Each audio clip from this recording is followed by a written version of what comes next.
Pour une fois, je suis d'accord avec Félix Sekedi sur un point. Batunyoso va faire dérailler le pays, va participer dans le dialogue. Il y a Bangaïko sa liste. Na sa liste quand il y a 3 personnes kaka. Félix, Kabila, Nanga. Tout soutenir Félix Sekedi, ces 3 personnes vont participer dans le dialogue. Ça serait une bonne chose. Félix Sekedi, c'est le leadership le plus mou que le Congo n'a jamais connu. Incapable de se choisir des bonnes personnes. On a le but qu'il y a des problèmes. Pour l'année au Boya. Parce que tant que Bango Bakota est au pouvoir, il y a une passation civilisée, non? D'après Bango. La passation civilisée, Félix Sekedi a trouvé un État qui était fonctionnel. L'État était en mesure d'organiser les élections. L'État était en mesure d'avoir des réserves d'échange. L'État avait initié des réformes. Il y a secteur de la fiscalité pour maximiser la recette. L'État a la capacité à kende dans 26 provinces.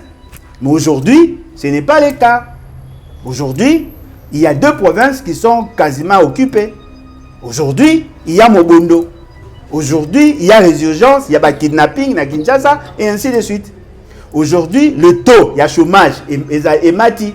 Aujourd'hui, la desserte en eau potable est faible. Aujourd'hui, l'accès à l'éducation, à la santé, à l'information est faible. Aujourd'hui, ce sont les problèmes au Bango qui appelé à résoudre. Ce qu'on tali bien, il y a recul par rapport à la situation au Bango Bakutaki. Les infrastructures, ils moko ya ba moyens pour améliorer les conditions et l'apprentissage. Mais fort malheureusement, M. Félix Sekedi a un problème, il y a cohérence dans les actions. L'infrastructure est sa capacité d'accueillir dans le lobby. Mais la qualité de l'enseignement, les question où ebongi, ils la poser avec précision parce que c'est là où ils ont posé problème. Dans la qualité d'enseignement, c'est d'abord le curriculum et le bino et matière au bino boza pour préparer le lengue enseigné au salima. Ce qui va résoudre les problèmes même si botier mutu atanga na hôtel à 7 étoiles. Ce qui va bongi si qualité enseignement té, bongi si matière té, bongi si manière à dispenser té, bongi si qualité enseignant té, bongi si charge horaire à enseignant té. En tout cas pour Nanga, nan bosalina et l'autre. Comment ça? Il y a des gradations dans tous les secteurs. Ça dépend maintenant des paramètres d'appréciation. Tous na 155 000 km de route. Sur les 155 000 km, le route au Batonga en bitume, au Batonga, c'était dans les 3 000 et quelques. L'essentiel de la route s'est dégradé. Le coup s'est dégradé, dans la ville de Kinshasa, il faut réhabiliter certaines routes. Les choses se sont améliorées parce que justement, la misère a l'élo. Mais vous avez posé question de situation il y a à Koutaki. À Koutaki, avenue Kassaou, est fréquentable. À Koutaki, bypass est fréquentable. À Koutaki, plusieurs routes sont à Rossal. Après, pendant sa gouvernance et s'est dégradé, les lois bani kolinga banda ko bongisa. Ce qu'on béni en amélioration, on a béni en amélioration. Ok, en matière de dessert en eau potable. À Koutaki, Misala, il y a en eau potable, dessert en eau potable, et ça qui est faible, moins de 20%. La population s'est accrue depuis que Félix Sekedi a commencé à pouvoir. Il y a aujourd'hui près de 18 millions de Congolais qui se sont ajoutés. Sur l'usine ya Maï et Bakisamite, ce qu'on moni que ça amélioration. Mais président, tu es bien inauguré la usine, moi belé hein. Ouais, la usine alors. Ouais, mais il y a la continuité. Ça, voilà pourquoi j'ai dit, il n'y a pas d'amélioration parce que l'augmentation, l'accroissement des desserts en eau potable, au salami, ce qu'on compare à l'accroissement à la demande, au moment qu'il n'y a pas d'amélioration. Mutumso a robeta maboko, mais ngana robeta maboko te.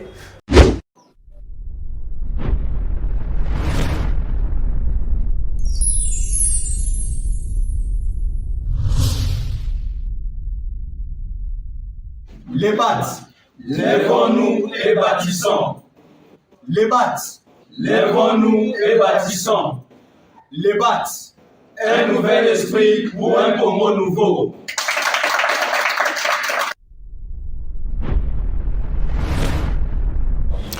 Mbote mingi bandeko balanti, bozolanda biso bongo de partout vous êtes. Je dis un grand merci à l'équipe technique qui a accompagné biso nangonga oyoyo toza ko accompagner bino pendant quelques minutes. Bongo tokozala na bino to suis moi temps ebele boyebiete tozala ki kuna na ngambi ya Kasai central bongo bisika wapi tata mokambi mboka président de la République Félix Tshisekedi Tshilombo akenda ki bongo inaugurer université ya Kananga tolobi coup de chapeau bongo na mosalo papa mokambi mboka azosala le président de la République. Alors grande ma joie de pouvoir recevoir pour vous le président du parti Lebat bien malamu président Alain Bolojwa na yelongo de bongo to ko accompagner bino pendant quelques minutes. Mwana mboka mbote maman nangai mbote na balandi. En tout cas merci beaucoup pour l'opportunité. Alors, de quoi les Bolojwa va bongoto annoncer thématique nabiso to retenir pour un nouveau numéro. Il y a émission Mokola Lelo.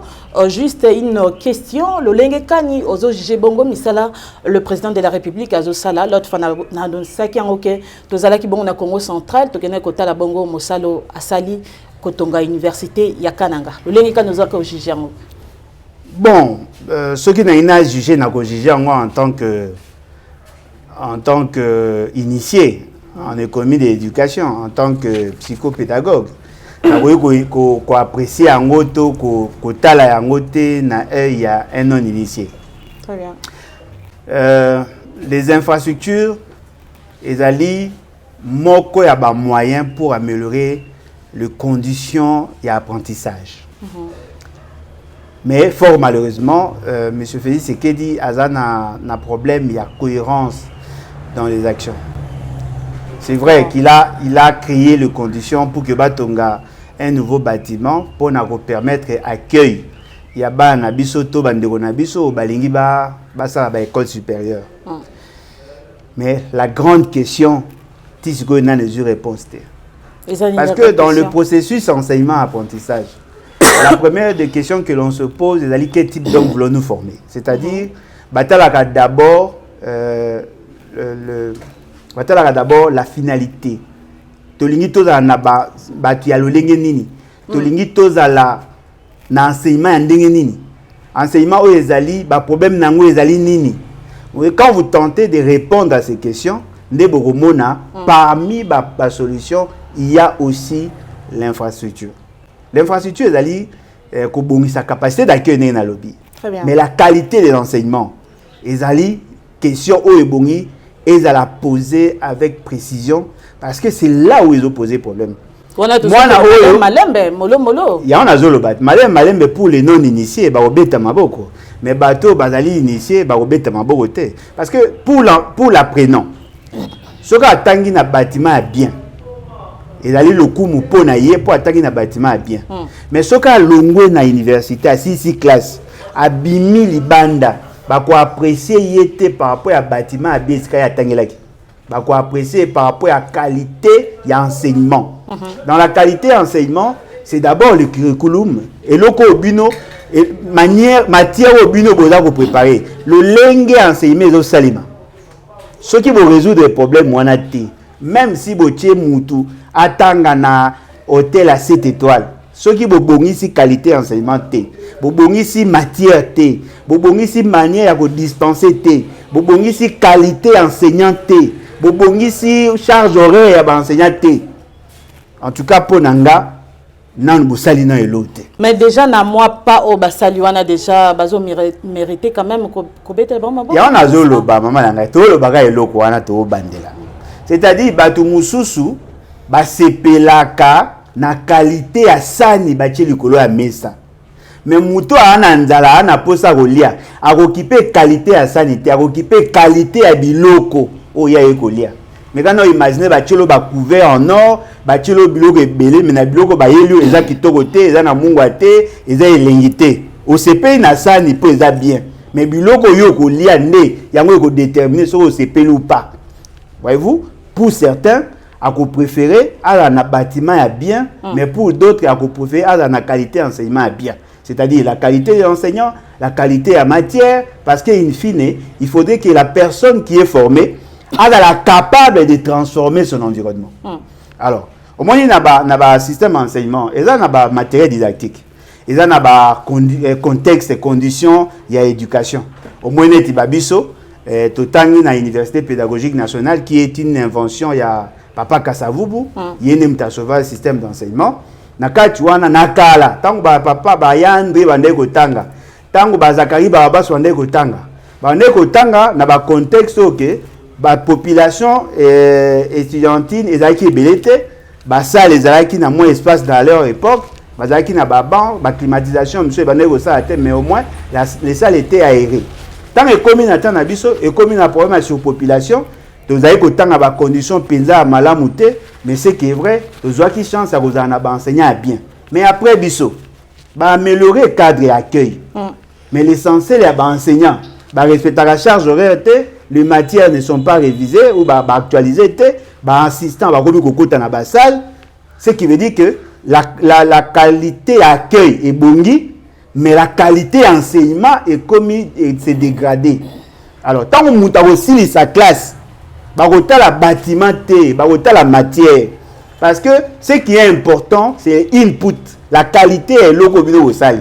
Ce qui monte à vina beta maboko pour batongi classe ya malam, oui c'est normal.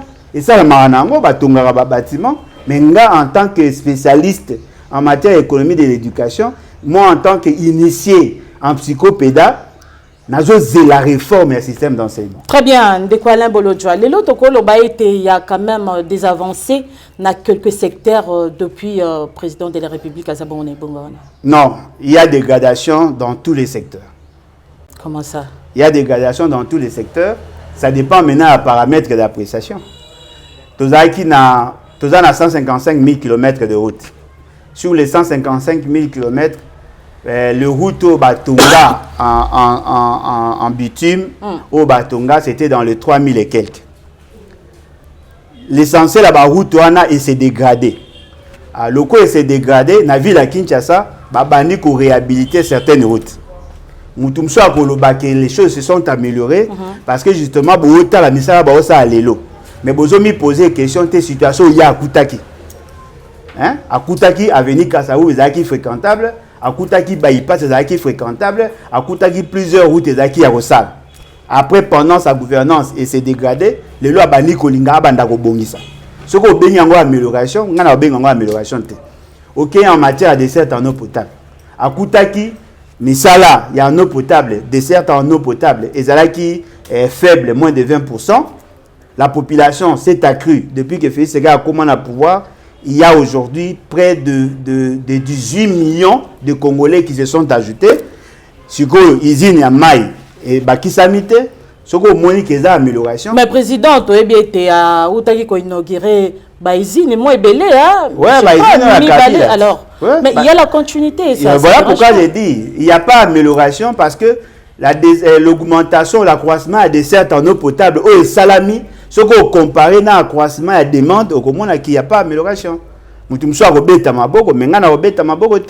Parce que, mais quand on imagine, dans l'exemple, Yanga, na 6. Na 6, par exemple, dans l'exemple, 100$, 300$ le mois. C'est-à-dire, la dépense à $10 chaque jour. Parce que moi, je suis dans 30 jours. Après, na bakisi banami ba aller. Mais na commune à $11 le jour. C'est-à-dire na commune à $330. Mouto aza maye l'été. À cause de nos conditions de vie n'angé s'améliorer pour na bakisi $30 à l'icolo. Mais zo posa na ke demande na ngape bakisa mi pour na zaki na bana 6 na comme na 8.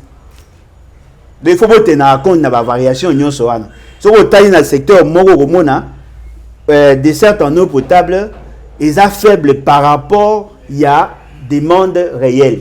Et puis ce que l'accroissement il y a demande ils ont de manière rapide par rapport à l'accroissement à offre. Ce qui veut dire que la situation s'est dégradée.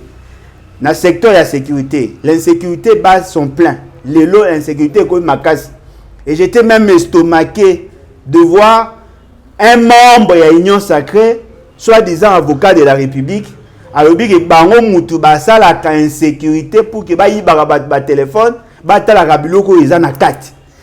Voyez-vous, c'est-à-dire que l'État organise lui-même les kidnappings le vol des téléphones. Mais sécurité zalaki pe kaka na époque Kabila. Mais sécurité peut la rappeler l'époque à Yesut. Insécurité zara toujours, mais l'État ça m'a pour juguler l'insécurité. Pour ce tobi ça n'attend à Kabila. C'est comme si na tant va au makimba bamba mamba na insécurité zara. Mais le lengue Félix a hérité qui a joie qui bongo pouvoir. Le lengue a joie qui bongo mboka oyo ndenge ba ndeko na biso inyo sacré ba na biso était le pays était dans les chaos. Pensez-vous que na moi na moi temps wa sali toko kimba makolongwa na 0 toko mbala mako na 10. Oui, c'est possible. C'est possible comment le pays est en guerre, dans le secteur il y a des problèmes. Maman Nangaï. Ceux qui parlent dans le but qu'il y avait des problèmes et qui dans le but qu'il y a des problèmes pour nani au boya. Parce que tant que bango bakota y na pouvoir, il y a une passation civilisée, non? D'après Bango. La passation civilisée wana. Félix c'est qu'il a trouvé un État qui était fonctionnel. L'État était en mesure d'organiser les élections. L'État était en mesure d'avoir des réserves d'échange. L'État avait initié des réformes. Il y a un secteur de la fiscalité pour maximiser la recette. L'État a la capacité à kende na 26 provinces. Mais aujourd'hui, ce n'est pas le cas. Aujourd'hui, il y a 2 provinces qui sont quasiment occupées. Aujourd'hui, il y a Mobondo.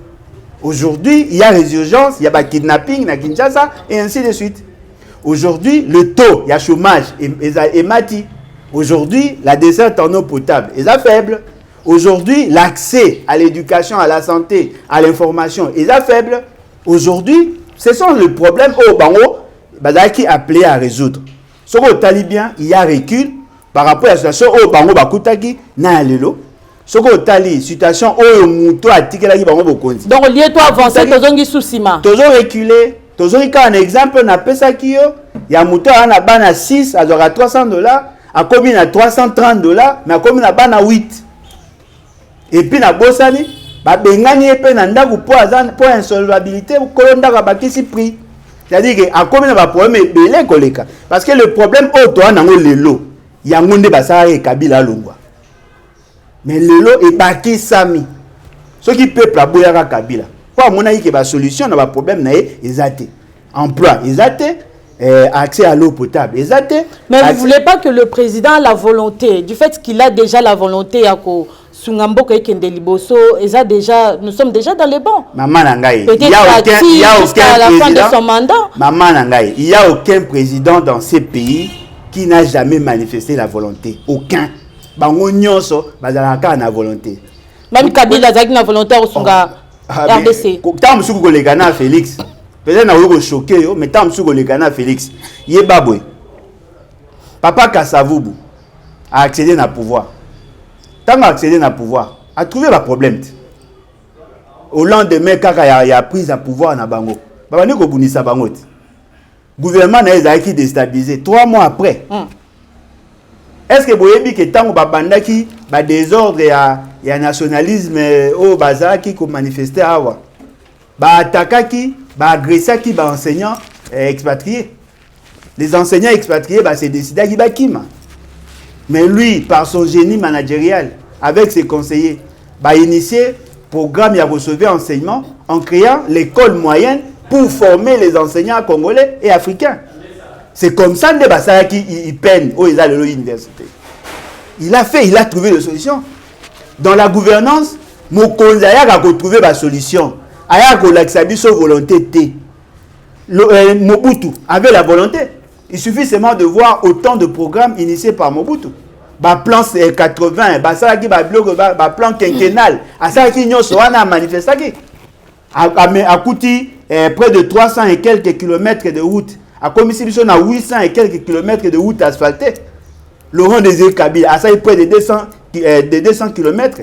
Kabila a sali 3 et 2000 kilomètres. Il avait la volonté. Mais la volonté seule ne suffit pas. Au-delà de la volonté, il faut initier des réformes, permettre à l'État d'avoir plus de moyens et d'orienter les actions. Ce qu'on a fait, c'est que la volonté des Aranais. Mokonzi Mboka, ça a quand même la volonté. A vu le programme à 100 jours. il y a eu plus de détournements que de réalisations. Programme à 145 territoires. Il y a eu plus de détournements que de réalisations. Au Béti, le solo à l'université. Personne ne vous dit quand est-ce que l'appel d'offres pour que bateau va gagner qui marchait à retourner à l'université et ça est marqué. Quel est le coût global? Il y a des travaux pour comparer la réalité à marché. Botali, ma condition, il y a recrutement à enseignants et tout ça. Bozo beta ma soloté. C'est quoi volonté au yaye. Et là on a sali au muninga morote na konga ça. Exact. Batu nyonso baleka ba na volonté. Boyeba na kananga wana ata na mbujimai. Boyoka sangote ke ba bane ko tonga ba ISP qui a construit plus d'ISP que Mobutu. Mobutu a construit des ISP. Mais le mot Alain Bolocha. Yoka le ba maman. Mobutu a tonu ba ISDER. C'était la volonté. Kabila a tonu ba université à Kindu. Kabila a tonu a bongi si pe ba réhabiliter ba université. C'est pas ça. Souci na biso ezali, il faudrait qu'il y ait des politiques cohérentes. Oyo ko sungamboka na biso to longwa na situation toza nango. To na posa yango le kwa nzembo te. Mais le lomboko po se développer to koma bisika au sommet bisika o binonyo sobozo zela biso bongo to koma. Est-ce que ezo senga pe intervention moko côté ya ba kongoma nyoso te. Nazuka exemple ndo otikoloba président la rakoti na pouvoir ba yeli biso 100 jours. Ba détournement salamaki wana. Bato président te muta détournaki. Ezalaki o. Mais il y a muta détournaki to molaki bato ba détournaki bakangaki bango bazalaki condamné et après ba libérer bango justice et libérer bango. Mais est-ce que zo senga te intervention ba kongomani biso nyoso to tia maboko to poto kende liboso ezate ke bokangi maboko bozo ta la président la Museka a échoué total. Biso to ça a échoué total. Biso to na pousa ndalongwande avant ko échoué na yebakisa. Ko longwande azana na mama azosa la mandat na second mandat na. Opposer question. Supporter réponse. Et loko ezali vraiment na ngai. Le leadership c'est un élément essentiel pour que bo atteindre ba objectif. Au moins nga quand ngona ka batune balobaka nek mutuma esenga l'union fait la force et sengi to sangisa makasi na biso pour que to longa. Mais on ne peut pas unir la nullité pour espérer avoir la force. L'union fait la force, c'est-à-dire on va mutualiser la force. Pour que va mutualiser la force, il faut que soit capable de la force ya mutu na mutu. C'est ce qu'on appelle leadership. Félix Sekei, c'est le leadership le plus mou que le Congo n'a jamais connu. Incapable de se choisir des bonnes personnes. Incapable. Bon, le but a la volonté. Ce qu'on a la volonté, programme à 100 jours, au but qu'il y a ça qui bat. Mais qu'on peut ça battre, il respecte qui norme. Parce que il y a un droit au peut ça battre mbongo ya l'État, bah ça va programme té. Ce qu'on tali la Constitution dans son article 91. Action il y a ça qui n'a programme à 100 jours. Et ça action gouvernementale. Il y a ça qui on a présidence pour nani. Vous comprenez? C'est-à-dire qu'il est tellement faible. Il y a Boulaga, il a droit à ça. C'est-à-dire qu'il peut prendre la décision, à moi si n'a pas ses responsabilités, à moi n'a pas ses responsabilités, à cousin, neveu, na maman va tchara va signe de croix, na kota limité kuna. Ba tché a pas ses responsabilités, bango bazo décider sur le sort à venir. Yamboka. Or, l'État a créé déjà cadre na yé. C'est-à-dire que dans le cadre à l'État, le président de la République préside le Conseil des ministres. Le Conseil des ministres est le cadre d'harmonisation et de décision du pouvoir exécutif. Les décisions dans le pouvoir exécutif sont conformes à la loi. Il faut être sous-tendu par l'acceptation, la validation du Parlement. Le Parlement a payé nos budgets par rapport à l'Ogo. Passation à marché, décaissement de fonds publics, il faut respecter les normes. C'est-à-dire qu'un président de la République doit travailler comme un automate. Il ne fait que ce qui est conforme à la loi. Ce qu'on bimi na loi, il y a un moyen qui va ça qui va procès. Maman nangai, na évité ce qui mutaebi programme à 100 jours les ganga. En tout cas, je doute fort. Sincèrement, je doute fort. Nalanda batu nyonso, mutu mota komata na 10% ya o ngaye. Na yo kaka batu balobaka. Oui, so obi ke procès il y a 100 jours, babi bakangaka kamé. Kamé bakanga na procès à 100 jours te. Kamé bakangaka na problème à logement et à logements sociaux. Ce n'est qu'un seul projet parmi tant d'autres. Moi, j'ai fait des conférences débats. Moi, j'ai organisé des conférences de presse. J'ai démontré Kobanabi Baneli, la conception, une exécution. C'est ça mon domaine. Moi, j'ai été formé comme Moutou Azar censé concevoir la politique publique, Moutou Azar censé d'évaluer la gouvernance. Moi, j'ai été formé. J'ai un diplôme valide et validé par l'État congolais. Moi, je suis le budget, yoka. D'abord, budget wana, programme wana, et ça m'a pour 6 mois. Il y avait des projets dans plusieurs secteurs. 244 millions de dollars pour la route. La route en terre, la route à bitume. Bazalaki na ba école. 139 écoles. 119, il y a un programme à Matata. Na o etika ki bonga ki ba parachever. Bazalaki na problème à kobongisa, ko ça la 10 sauts de mouton. Bazalaki na problème, il y a 24 ponts, na 20 bacs. Bazalaki na ba programme à route en terre 2217 km. Mais ça ne ça matin, bon na procès na ngwap. Bakanga ba tu ya foner pour na détournement à 32 millions avec John John Tumba. Oh, azara ministre, ce qui y a recherche, ce qui y a formation professionnelle sur ini. Bakanga ga mutu so ya INC.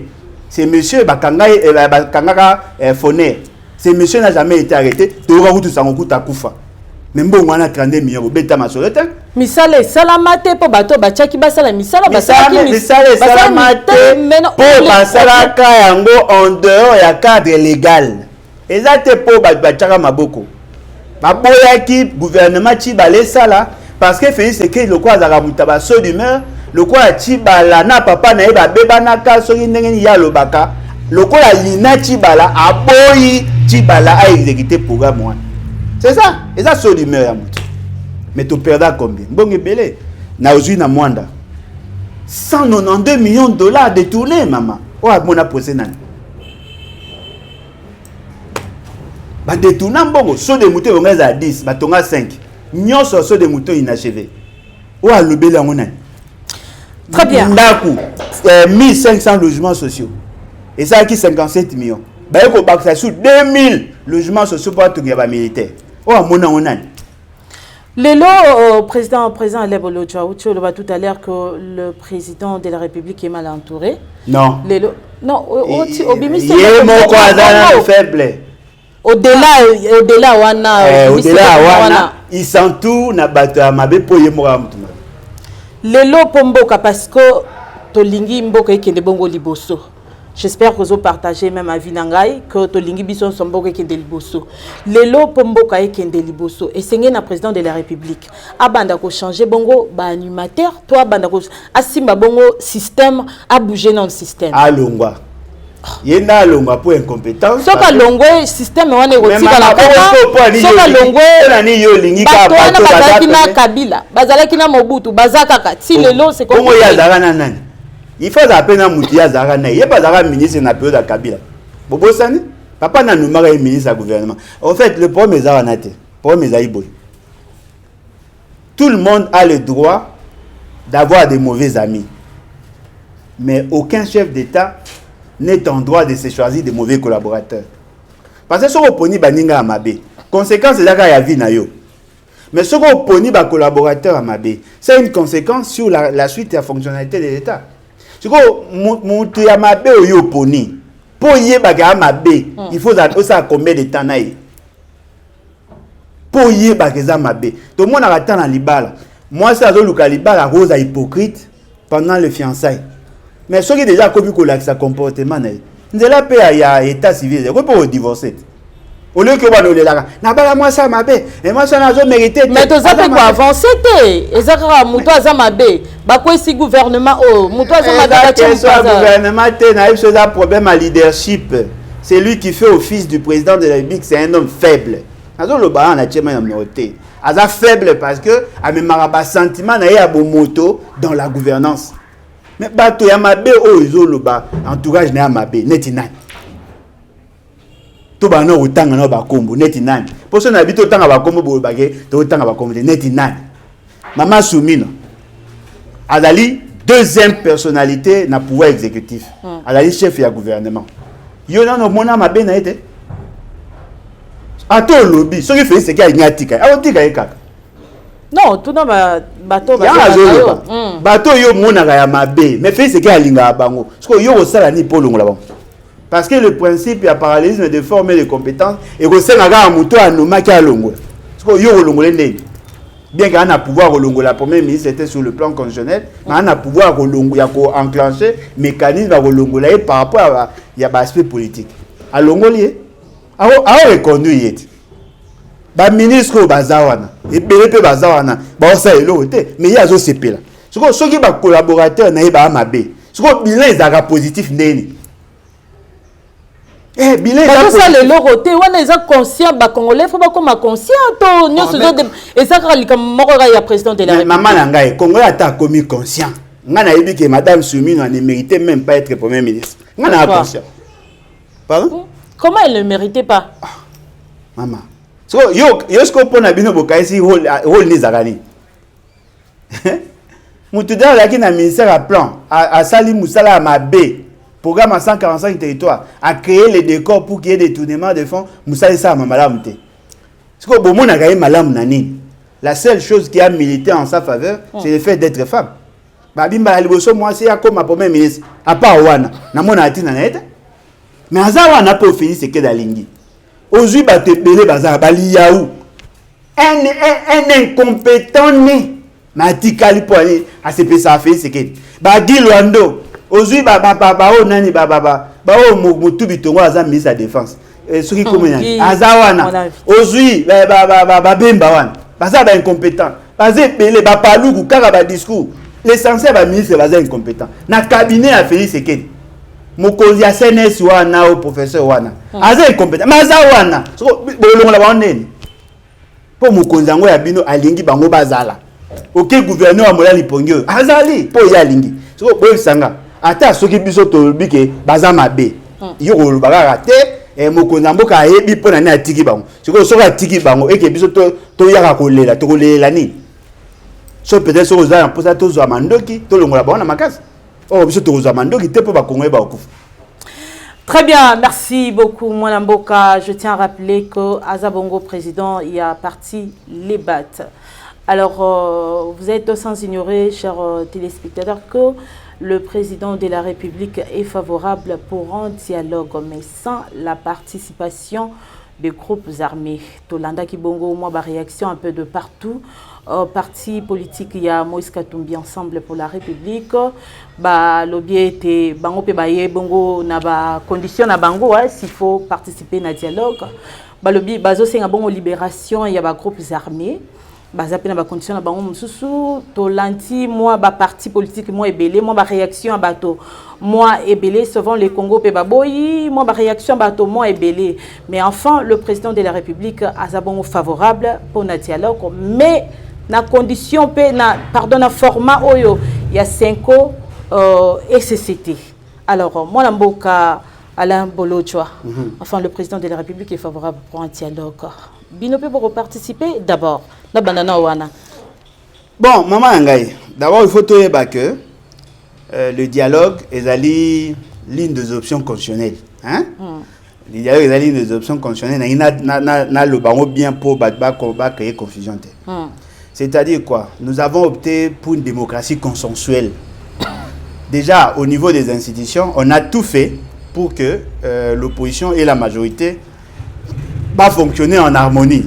Net au moins, par exemple, dans le Parlement, il y avait 2 postes, il y a opposition, il y a 4 bureaux, il y a assemblée, il y a Sénat. Félix Sekedi a kakoli et commis poste moko. C'est-à-dire qu'à chaque fois, il y a un bureau, il faut tenir compte, il y a des opposants, il y a 4 joueurs.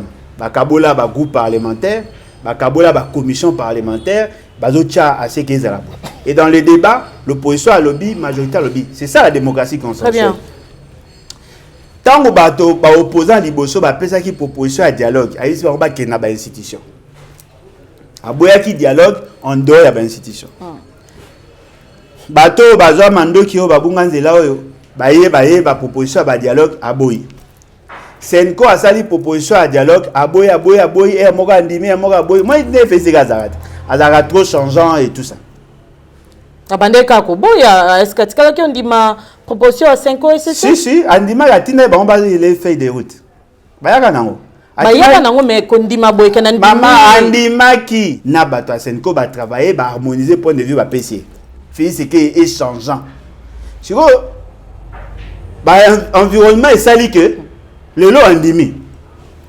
Mais yoka siko esika o tozomona la faiblesse de l'homme, il dit oui, nandimi to ke na dialogue, mais to ça la dialogue na format au bino tubo lo baté, to ça la dialogue et aux organisé par les institutions. Biso moko to yeba nana kozala to boyi bato basala makambo boye to ngesa ma pe ko ça ma kati ya Congo. Mais c'est lui le président, il y a des fois décidé. Ya zo ba na yote. Ce manque d'intelligence là, les ont poussé bato mususu ba douter sur les aptitudes de l'homme. Maman nangai. Yo boyaki ondimi. Andimi le dialogue pour nani. Parce que c'est ça en position de faiblesse. Tu vois bateau bazana capable ya ko faire fléchir yo tile ba message bi nandimi dialogue mais bon ça dialogue na format nanga. Soko zaka ta makasi. Zaka loko anga le loboé na ki ko obligé ba kole asala likambo. Ba ko poser question. Oui, soka boyi wana force nini ya ko obligé asala oyo lingi. Pour ngana ba ko le to na niveau monté. Donc bandeko basimbi Minduki baza plus fort que le président. Soki baza qui plus fort te fait c'est qu'il y a dialogue na bango ta. Mais président le bibe trop kende dialogue mais na bango te. Oh, ya le bibe ke dialogue na bango te. Alors bine ke bato ba bomi bato nde ba kende te. Yenda le bibe bato wana, mais na liste ya bato il faut ba kende te. Fait c'est qu'il en fait partie. Yema kwa kende pe dialogue. Fait c'est qu'il en fait dialogue te, nanga okete, Kabila okete. Po ba onde ba critère ya poser. Bango na bango misat. Alors Félix Abomi batunani. Bongo siko nanga bomi batunani. Po ngitoke na ba. Mais nanga nana ebite ke nanga sima Minduka bomba. Bon qui vous dit que fait c'est qu'il sima Minduki te. Fait c'est qu'il pas sima Minduki. Mais démontrer. Non, démontrer nini po yemo mtape ces critères. Tant ba kenda ina Goma ba bomi ba wazalendo na Goma. Plus de 150 personnes à garde républicaine. Ba msu ba yo po boma kita yango. Ba we po ba na ke ba wazalendo ba bo mezayo. O ba armée ba militaire ba osala mabeza yo. Ba ko pesa peka ba raison. Ce qu'on yo que nous dialoguer na bateau ba na même philosophie. Mais ça ga Congo ya union sacrée. Benga ba mbata, ba Germain Kadimbilanga, obengi ba Willy ba Konga, wa Tshisekedi, obengi ba Tuniso tona, bo fani na bango ensemble, bo sali dialogue na bino na cadre congolais, ya union sacrée, bo zu ba résolution parce que tant que les autres là, oyo ba na puissance ya kolongola yo, ba ko se retrouver te bitumbe et continuer. Parce que bo sala dialogue pour que ça ni. Ba Congolais ba simbi Minduki te to moni nesi. Président Lebolo, tu vois, Bozé Belé, Martin Fayoulou, Bozé Belé, Moïse mais quand même, il ne participer à dialogue. Boyo organise na conférence avec ce que na classe avec ce que na liste abato yo boyo. Na classe na liste abato yo boy. Ne pensez pas que bino na biso to na conception moko. Po nanga 3 personnes. Félix ce que Kabila nanga. Bato na misa baza na dialogue te. Ce qui président aux ana dialogue tes ana initiative ya nani. Oh, mais qu'on appelle l'initiative et qu'on appelle l'initiative ya bato ba olongola yete. Ce qui va longoli, muto oya na dialogue, ko ya pe na dialogue. C'est clair. Ce qu'on a posé un changement, boutique à complaisance dans le raisonnement. Ce n'est pas à Félix qui est de décider le comment, le quand et tout ça. Mais c'est lui le président. Non, il faut décider.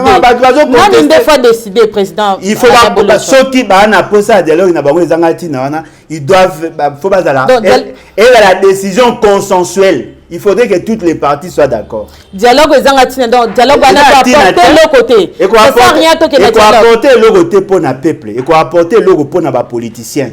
Félix qui n'a pas respecté les accords assignés à Batou. En violation de nos lois, Batouana bazo tchaye pression pour kandi marocain na bango dialogue, ba harmoniser leur point de vue, ba zonga na format o ba viola ki mibeko bango nyo to ensemble. Et ça pour nanga za antinata. Pour nanga, ceux qui boana posa au sala dialogue, bo au sala mona Goma.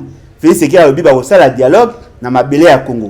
Boke na Goma, bokoti na kata salle, ba maman nyonso na ba papa nyonso ba victime ya guerre. O ba violaka, ba bomaka, ba piyaka, ba saka mabe, ba entouré bino ba policier bo na kat.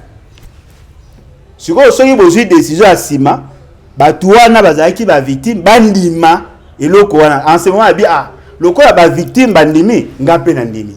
Mais ngana OK dialogue na fait c'est que c'est clair. Lelo le quoi président de la République Félix Tshisekedi alobi tozo ke na dialogue. Maintenant bato te basimi minduk.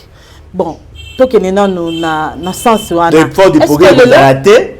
Muto a géré garde républicaine aux arrêtés, n'est-ce pas? Oui, pas simba minduk. Oh, mais garde républicaine bomo bat na goma. Nazo insister c'est le président qui décide. Oh, mais décide Anzambe de Kuala Mbolo. Anzambe te.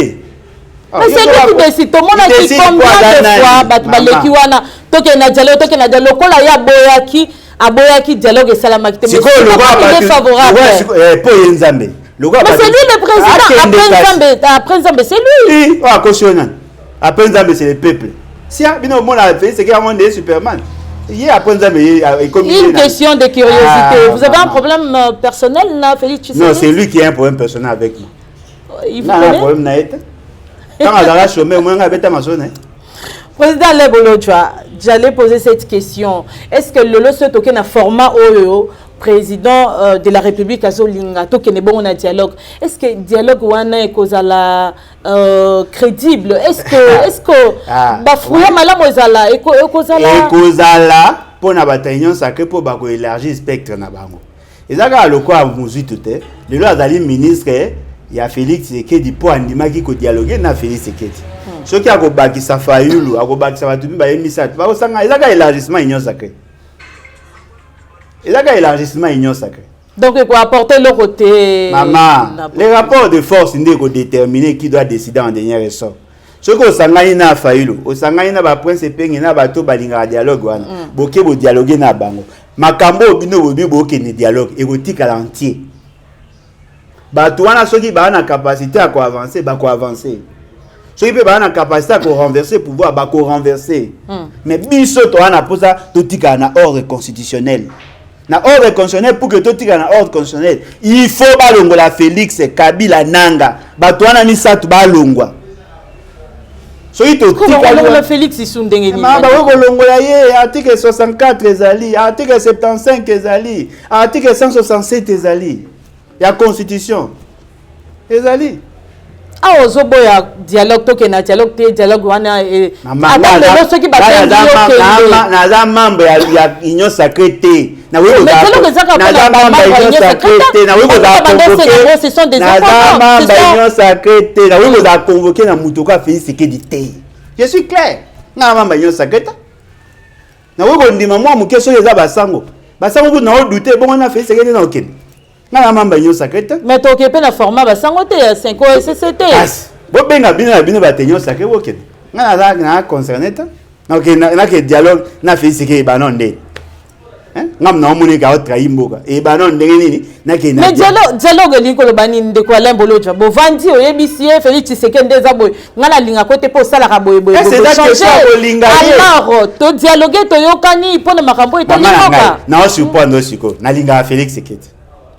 Et apparemment je suis le seul à linga. OK. On dit que ngam na linga Félix Tshisekedi na mboko. Parce que ça na bolinga te binonyos. Pour moi on obela que vérité. Kasi na lobela que vérité na linga ata ça l'erreur. Na yebisa ye bandaka papa longwa pona omona ndengo za o jouer rôle la présidente. Mutaliboso yebisa ya démissionner ezanga. Na linga ka Félix Tshisekedi na ndenga solo na linga ka ye. Po linga na beta basolo ya bolingo. Na linga ka ye mingi a mutu malamu aza tututu. Mais na linga randa za la présidente. C'est ça. Donc pour la bino ils ont mérité. Et moi le but déjà qu'à ça toi dans l'entourage il y a ma bé pour mourir et connaître l'état. Ça ne sert à rien. Lokola osa contre pour un dialogue osa porter pour un dialogue donc pour un dialogue ils ont le belé le retour lingi kuté to kene na dialogue.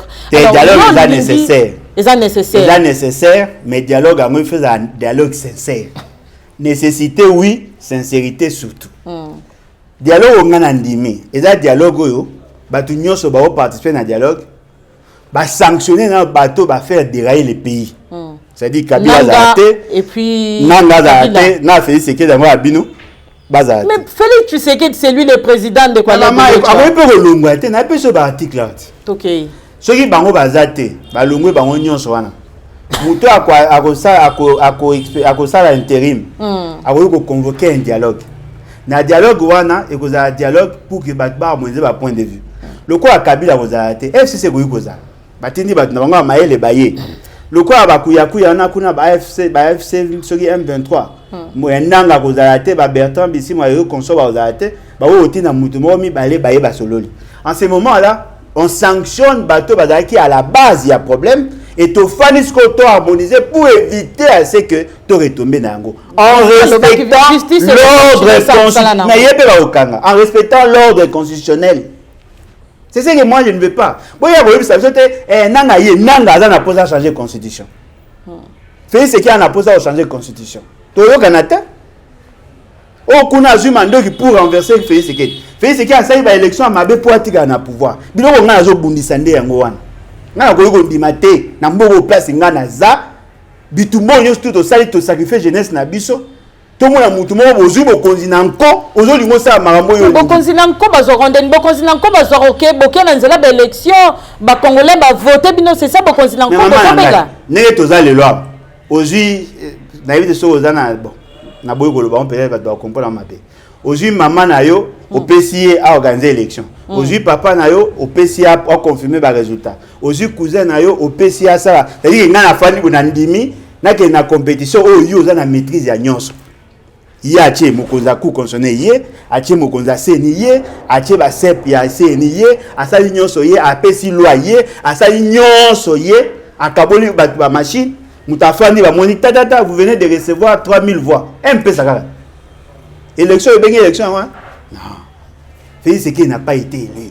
Le quoi a été élu nga na contestera na légitimité na légalité na yé. Alors, ceux qui vous qualifiez l'esprit dans le président, vous vous trompez et je ne suis pas le seul. Mais tout basé bien on dit ma fille c'est que ce qu'on a tenu dialogue pour ayebi que Alain Bolodjo a lobaka. Alain Bolodjo a tchaka maké a limaganga te. To fanda to solo là. So attention to solo li problème nanga solution za moko longwa papa. Donc nyo ata lelo Félix Tshisekedi a lobby te akomo gérer mboka lolengo yo lingaka mboka ezala gérer. Pour yo a démissionné kaka longwa c'est ça maman question na bino nde bopozaka wana ebimaka lokwa mutu moko mwasi moko baenvoute yo mpo banolinga ye okabwani na mwasi na oyo esundola bana na yo apres mokolo moko bokiso wana epoli ozwi sikoyo molimo bazobisa non lokwa deya bofai netambola ye boyokana kaka azala kaka mpo omoi lokwa boume bongo mwasi natiki na ndako azalaki nani nga je me suis sacrifié j'ai sacrifié ma jeunesse pour qu'il y ait la démocratie dans ce pays. Au moins, moi j'ai des amis qui koufa pour la constitution. Batu nanga ebele ba koufa, ebele. Biso ba beta biso ba masasi poto za to comme na niveau tozali. Poto zonga na ordre, to comme na ordre constitutionnel. Moi j'ai sacrifié ma jeunesse. J'avais quel âge? J'étais dans le 23 ans, 24 ans. Je me suis sacrifié pour ce pays. Oui, bah sacrifice nga ba longola nga ba misala. Na longa ba misala ba boyela nga misala pour na combattre bateau na pouvoir. Tout en étant membre. Donc dépose à la jeune aux alara opposants. Yo opposition ba na zalaka pe na pouvoir, mais pouvoir ndé boya ko pesa nga poste de po na bande ko bundisa gouvernance. Nous sommes battus. Moi j'ai commencé la politique dans l'opposition. Biso ne to bunda pour la constitution. Na ko lingate combat batu nyoso basaki parce que tant va musu ba bina ba mbembe ba osakana biso dans sa politique en 2002 j'avais quel âge on s'est battu pour avoir cette constitution boto sata combat na biso bo ko ya ba mo bote bo bebi sanyo to le baki le président la constitution na mando kité to le baka yango to le baka déjà que mutakoza makonzi na mando kité to le baka mutakoza bokonzi en dehors ya peuple té to le baka yango ceux qui boto sango te na ko telemela bino même si vous allez ko mangana liwa na ko telemela bino jamais na ko supporter muto azu bokonzi ya mabe jamais na ko supporter muto ngaza bokonzi na mandoki jamais par respect à combat nanga na ko ndima to fandi bozu mandoki ou bien neti Félix Sekedi azo bokonzi na mandoki grâce à Kabila azo bokonzi na mandoki ndeni azo bokonzi na mandoki mama basale koni na mutaba ko petit peuple s'il vous plaît petit peuple ne ba ko terre mboka te mama nanga yoka boy to yoka ni to sa élection jour ba saka élection na 2018 mbule betaka to sa l'élection ba tu ba voter Kabila moni résultat. Habité. Ce qui n'a pas fait, il y a des makasi. Avanoko kangabiso. Tout le kamutumo est malléable. Babengi fait sekedi. Il y a un chauffeur qui dit bayokani na 5 ans. Donc ça quoi affirmer le bato la muka baloba ke fa lunde mutaganya ka bele. Comment ça va affirmer tes akande boye. Fait sekedi payer mo inconsciemment aloba. Aloba ngo bayakande pona au chauffeur kiti. Le terme est parenté mutalubosa aloba ezaka yeti. Bazuye ba chewana asa la figuration. Après vous ça le discours na ya 6 minutes inité. Abina bino, j'ai connu toutes sortes d'humiliations. Yama nazo senga na batu nyonso baya basanga basunganga pona ko silisa nani makambo ya bakabila wana. Nde baye ko sala ba aventure na bango avec la corruption na ba Daniel Safu na ba nyonso wana ba o nyonso bazaki na ba pesi ba jeep na ba mbongo yango esali ke Félix Tshisekedi atika na pouvoir. Mais ça c'est pas mon combat. Comment na biso ezali mutu nyonso azonga na se ya mibeko. La constitution doit être protégée, la constitution doit être défendue. Na weko surprendre bino, moi j'ai voté contre cette constitution. Mais le fait seulement que Ezouaki a sentiment et l'essentiel des Congolais, je la défends. Parce que oui, tu comptes 6 millions de morts, bamso ba 10 millions de Congolais. Bakufela nini? Bakufela nini? Batu nyonso bakufela nini? Poto zonga lisusu lelo ko sorana ba délinquant, bato bazu mandoki, bato bazu bokonya mandoki, to bitumbo to bundaki. Et c'est lui son nani. Donc au raisonner malam lolenge makona président de la République ko loba ete bato nyonso basi même ndeko wana. Na Félix Tshisekedi na kati. Il a participé na déviationnisme qui nous est imposé aujourd'hui. Félix Tshisekedi azala na kingakati oui ou non? Oui, alors, il y a pas de Azalaki. Ce qui attend Azalaki, mais pour la deuxième fois, Congolais, ne va voter que Kabila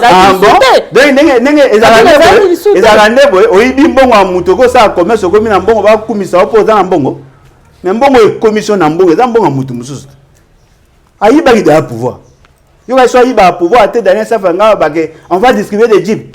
Il a promis les jeeps à compter la jeep. Après, à l'Obaron, pour pas aller dans le pouvoir. Félix Tshisekedi a eu majorité grâce à pouvoir, Kabila, oui ou non? Le col a déjà, les amabé, grâce aussi dans ordre constitutionnel. Ceux qui ont un ordre constitutionnel. Mais le président respectera la constitution, n'est-ce pas? Il y a une constitution, il faut passer là, il y a une constitution, il y a une défense. Débat constitution, c'est les gars qui vont faire le changement. C'est les gars qui ont et les gars ils ponnent nani. Il y a quoi on a fait c'est que maman, on a un lengue. Fait c'est que na lukuta wa bota mkomo. O espeta fait on dit maman fait c'est que aloba. Na dit maman na eta. Nyoso ya loba wa na ngo kanasi. Voilà. Très bien, merci beaucoup mon Mboka. Alain Bolocha, voilà toujours chuté petit à petit une question, il y a curiosité président Alain Bolocha, vous avez pour un changement au lingi bongo changement na Mboka na biso? Na otu koloba na sali depuis 2002 na mené combat à changement. Un changement radical. En tout cas, na évité ceux qui à part nga osokuta na mutalinga à changement. Le seul politicien azaka, il est prêt à accepter les changements même ceux qui n'étaient pas mutumsu ezaka. Nga linga changement. Je ne mets pas pour les changements. À part critique pour le moment parce que tu as dit que yo télémélara bongo bokonzi ya Félix Antoine Tshisekedi Tshilombo. La gestion naie tout ça voilà. À part critique et l'oronino au salaka pour Mboka et Kende Liboso. Batumsu ata o kolobana ko za aux affaires té. Mais tout le monde a batumsu za aux affaires té mais à sangisaka bajene à salaka boison saka bo. Ko sangisaka bajene à saka bo c'est-à-dire il faut ça clair.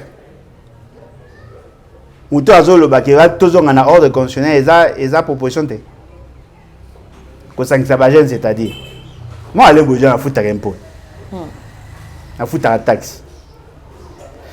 Tant que tu as des personnes qui ont union sacrée, tu as des gens qui ont bimate pour une assurance, une vignette. Tu as bimate. Tu as bimate. Pour un nid. Tu as foutre la taxe. Tu as foutre. Tu as locataire, tu as foutre. Vous pensez que vous êtes mieux que moi en quoi? na futaka nyonso wana pona nini parce que na poste à contribuer. J'ai participé na ba étude de BSama na mboko net ba pinya où il y a plan national d'investissement agricole. J'ai y a participé na sala ba conception ba projet net ba programme à 145 territoires zaka bien que ba sala na nenga mabe. J'ai y a participé, je participe. Programme à 145 territoires zaki ayo? Si. Ezaka ngam na zoka initiative en cas. Et comment na comme d'habitude. Baïba qui en comment les cas na média. Les médias na exposé. Baïba comme d'habitude. Baïba kaka. Bana oyiba bandaka. Mutu a kosa na Congo. Baïba kaka. J'ai y a participé. Mais le lengue ba mais ma programme wana ça le lengue.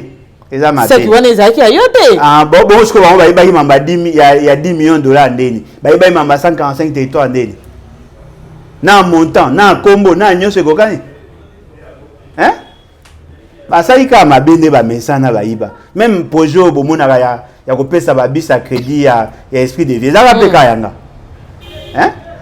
Ka ndeba na ba émission pe ndeba trishaka. Biso. Mais ça peut mabete ça ka pona ku avancer. Mais maman ko ibe za mabete depuis mukoni. Mais quand il battait bazui de na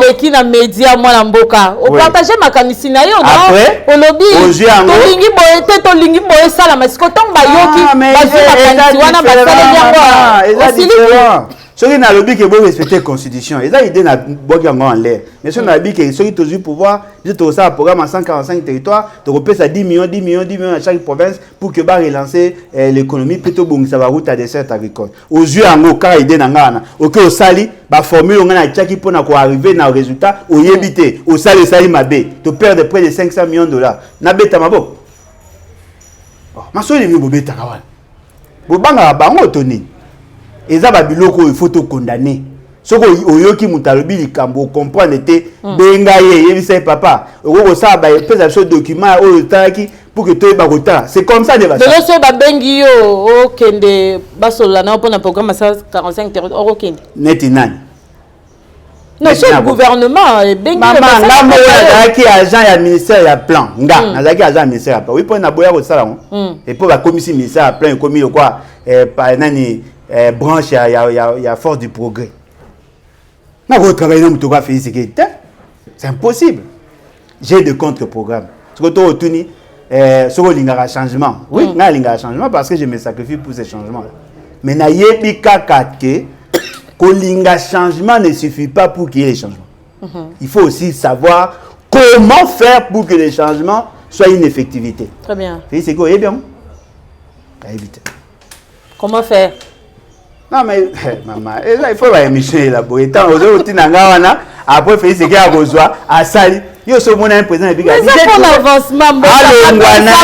Allô ngwana proposition à liboso par excellence. Boluka président Malonga. Président Malonga la ba ochape na président mzo ezala ka boy. Maman, mais so baza Malonga te kolongwa pe kaka. Toto peur de 7 ans inutilement na fait ce que j'ai trouvé la clé. Vous savez pourquoi faire ce qui a ça qui Maramba que j'ai trouvé la clé. Parce que dans ça qui va émission, te démontrer que il y a possibilité de produire le poisson, de faire ça pour réduire la dépendance dans la produit d'importation. Ba bengi est pas un jeune à ça rassurer dans le ministère il y a pêche et élevage, il y a développement rural. Ba bimi kuna ensele. Ba ola qui ça est, j'ai trouvé la clé. À Somba 3 congélateurs, il y a 480 litres. Ba ça là ngopo ba no stockara ba mbisi, ba no ripe ba mbisi pour no teka. Na 3 congélateurs on est tolo ba et comme à terrasse. Ba mo teka masanga, ba tie ba kaze libanda. Na mo eza bureau na pour ekomi terrasse. 3 congélateurs, il y a 480 litres. Tout ça sérieux. Baba amino ke ba otonga débarcadère et tonga après ça ni. Ozo imaginer moi nanga sali travail na ya fin d'études sur l'aquaculture. Un professeur d'université car pour yoki komo na ina ngé kokani azo linga rejeter travail na yobi poani. Comment dans un pays où il y a autant de fleuves, il y a autant de potentialités, ozo linga to banoko boko la bambis alors qu'il faut proposer plutôt idée à pêcher. Bon Dieu. Mais comment mutawe kozala aussi insignifiant scientifiquement être professeur d'université? Pouvez-vous nous donner la certification? Il y a quantité à mbisi dans mboka na biso. en quantité et en qualité. Il faut tout ça la pêche. Que ça la pêche ne va rien résoudre dans ces pays. Il faudrait toujours développer le moyen alternatif pour renforcer davantage notre capacité en produits halieutiques. Moi, j'ai démontré ça. Mais le jour où Israël Mutombo, Mutabosolo, a bengi jeune wana leka na TV. Abandi ko expliquer ndenge likambango ça bi mama nga fezeke ata kufi abandeli ko botama akozaka jamais un président sérieux dans ce pays. Jamais. Ozala jamais président. Un président sérieux, impossible. Impossible. Vous croyez sans étude de faisabilité. Vous croyez à un discours sans étude. Est-ce que vous passe aux formés pour être économiste, surtout dans la matière de développement? On va commencer à produire des poissons. Vous commis là-bas, estimation. Mais bon Dieu, vous pensez que ce qui me c'est d'arraper belé dans le fleuve Congo, on est Bokansa. Vous avez sentir, on va me c'est Koufa en AVS. Mais ce qui me c'est Koufa en AVS. Bon, tu as la cycle, il y a Koufa en Bango. Mais ce qui me c'est Koufi. À émerger, à bimarat, à reflotter. Mais il n'y a pas de retour dans le bisi, à Koufi pour l'AVS. Bon, mon angoisse. Boyeba que ceux qui vont maîtriser question à Congo T, et on a le baga connaître pour mieux servir. Mouto a yebi Congo T. Pour Nanga, c'est un inculte. Il ne mérite pas être président. Voilà. Merci beaucoup, président Alain Bolochwa. Voilà, Pandeko Balanti, to komi bongo na suka ya émission mokolo alelo na rappelé que na mbela kibino président Alain Bolochwa zabongo président na parti politique les bat au bazabongo na ngambuya opposition na yelongo to le beli bongo to beti bongo masolo a dialogue au président de la République azabongo favorable pour na dialogue. Alors président Alain Bolochwa kota la bongo caméra na yo malobani nya suko sengeli na bakongomani bongo ba retenir. Pour une fois je suis d'accord avec Félix Sekedi sur un point. Batu Nyoso va faire dérailler le pays, va participer dans le dialogue. Il y a une liste. Il y a une liste. Il y a 3 personnes. Félix, Kabila, Nanga. Tout soutenir Félix Sekedi, ces 3 personnes vont participer dans le dialogue. Ça serait une bonne chose. Merci. Merci beaucoup. Alors, ça n'est fini pour aujourd'hui. On se verra prochainement. Je dis un grand merci à Ndeko Nabiso, Azabongo Nasima caméra, Starly, voilà. Tout le monde a bon Nambala Sima pour un nouveau numéro. Portez-vous bien. Merci beaucoup.